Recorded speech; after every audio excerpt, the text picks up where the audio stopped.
This is rescue. This is home. That's not home, Nat. What home do you have to go back to? On the outside looking in, the three people in Yellowjackets that seem to have a good life back home are Lottie, Tai, and Shauna. Lottie has a wealthy family that seems to have no problem splurging on her.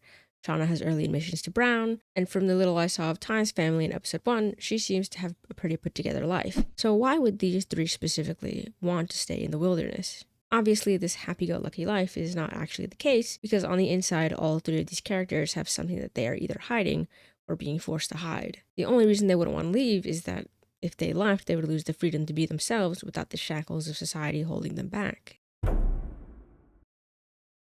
I won't be well. I won't be me. The me that was made out here.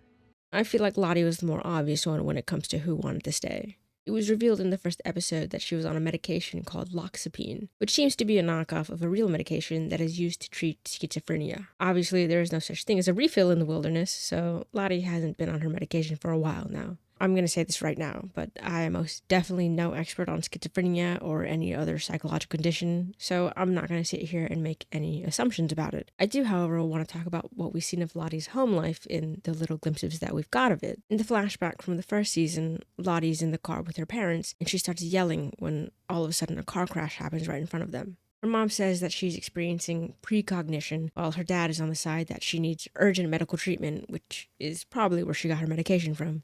Not only that, but Lottie's dad is the one who got the plane for the Yellowjackets to fly to nationals, to which Lottie says, It's pretty much his only form of parenting. I guess I'll take it. So it's pretty clear that Lottie and her family have a very strenuous relationship, so why would she want to go back? But not only that, I truly think that out in the wilderness, Lottie was able to live without any inhibitions, and some of the Yellowjackets even look towards her for guidance, but she feels such a strong connection to the wilderness, and in a way it allows her to be the most free and the most herself that she's ever felt. Not to say that she was right for most of the things that she's done by any means, but Lottie wanting to stay definitely did not come as a surprise. If there's something I'm very curious about, though, when it comes to Lottie, is if the writers are still playing with the idea of the supernatural or the spiritual, or if this is all just due to Lottie's mental state. It really comes down to the question, was it precognition, or is this actually just her schizophrenia? I, for one, do hope that they do have a supernatural or spiritual leaning. It's just something that has got me interested in the show for a little while now. So I do want to see where they are taking it.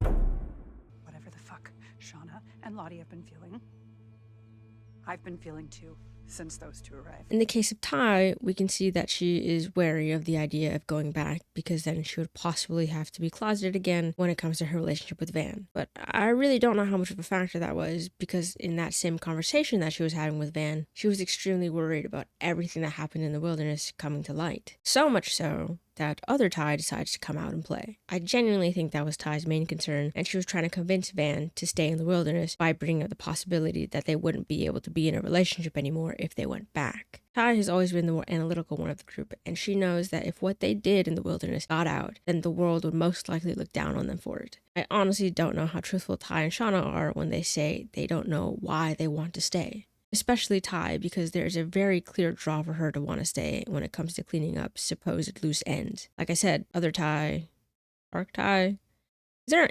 an actual name for her switch? I don't know, but I'm going to stick with other Tai for now. I'm sure that Tai could be convinced to leave with rescue. But with other Tai in the picture, now she's more willing to do whatever she needs to do to make sure her convictions are met. Either way, with that one scene that she had with Van, having Tai be one of the three that wants to stay now becomes way more believable. So this is a little bit of an editor's note, but maybe being closeted was also a part of it, because I just rewatched season 3, episode 1, and Van asks, why did Tai ditch her? What did you ditch me for? The veneer of respectability? Your high-powered law degree?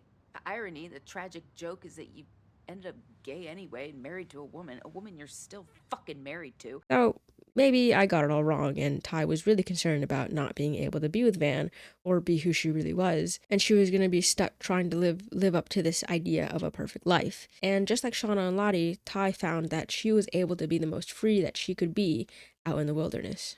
I'm not staying because of you. Or it.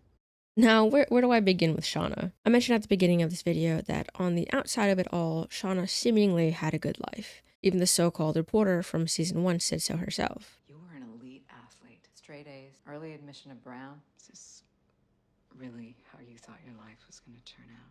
But it's very clear that Shauna struggles when it comes to her own personal wants and expressing that. For her entire life, she had been living under Jackie's shadow, and she never allowed herself to step into her own light. Even in her dream, where she was a cashier, she told Jackie that she hates being called Shipman, and Dream Jackie asks, "Why didn't you ever say anything?" Which Shauna just kind of shrugs at. It's the little things like that that show, again, Shauna would never stand up for herself, even for the tiniest things. In a way, the wilderness allowed her to release into the darkest parts of herself. At this point, what does she really have to lose if she shows those parts to other people? She already lost her best friend and her baby. In her mind, what else is there? Not only that, but she managed to become the leader of the Yellowjackets, and they listened to her. She has this power out in the wilderness that she has never felt before, and she was able to exert that how she sees fit. Why would she want to give that up? Like I said, I'm not entirely sure how truthful she is when she is saying that she's not sure why she wants to stay. But I do believe that she feels that she has nothing to go back to. Similar to Lottie, she was able to be herself out there, which is what she didn't allow herself back in New Jersey, back at home.